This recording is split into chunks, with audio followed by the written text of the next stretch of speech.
অহা 11 মে তাৰিখে কেন্দ্ৰীয় গৃহমন্ত্ৰী অমিত শ্বাহ ডাঙৰীয়াই গুৱাহাটীত 50,000 যুৱক যুৱতীক চৰকাৰী নিযুক্তি পত্ৰ প্ৰদান কৰিব। এই কামবিলাক আজি আমি কৰি আছো। এই কামবিলাক আমি কাৰ কাৰণে কৰিব পাৰিছো?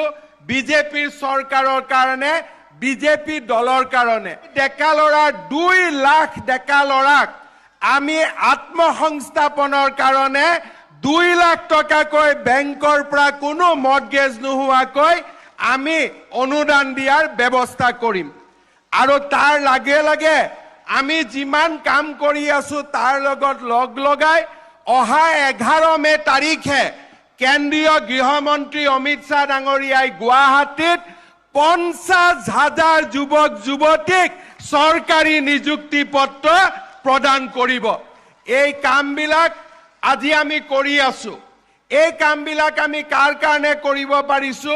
বিজেপিৰ চৰকাৰৰ কাৰণে, বিজেপি দলৰ কাৰণে।